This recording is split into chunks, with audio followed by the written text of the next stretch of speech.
যে জায়গায় এটি হলো শামসিদ্ধির মঠ, শ্রীনগর উপজেলার পাশেই অবস্থিত এই শামসিদ্ধির মঠ। শামসিদ্ধির মঠ আজ থেকে 200-300 বছর আগে প্রতিষ্ঠিত হয়েছিল। এটি মূলত হিন্দুদের প্রার্থনা কেন্দ্র। এই শামসিদ্ধির মঠ গত বছর সংস্কার করা হয়েছে এবং এখানে হিন্দু দেবদেবীর এবং হিন্দুদের অনেক পুরাকীর্তি স্মৃতি সংরক্ষণ করা হয়েছে। খুব কাছ থেকে দেখলে শামসিদ্ধির মঠকে ঠিক এরকমই দেখা যায়। সংস্কারের ফলে এই শামসিদ্ধির মঠ এখন একটি ঐতিহাসিক স্থাপনায় রূপ লাভ করেছে। পর্যটকরা এখানে এসে শামসিদ্ধির মঠ সম্বন্ধে অনেক কিছু জানতে পারেন।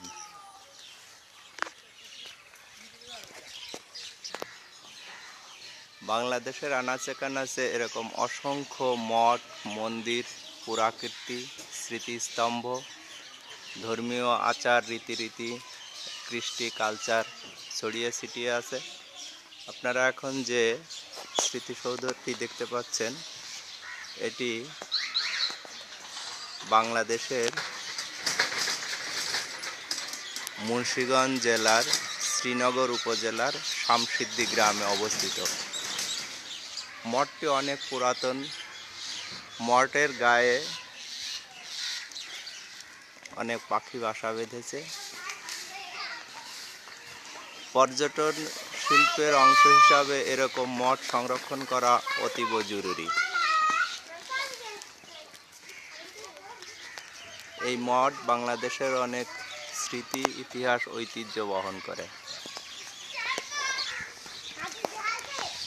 মঠের পাশে আছে শামসিদ্দি প্রাথমিক বিদ্যালয় এবং কাম আশ্রয় কেন্দ্র।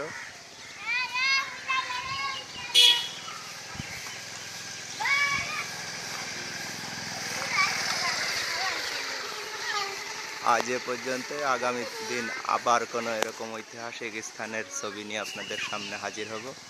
ধন্যবাদ সবাইকে দেখার জন্য।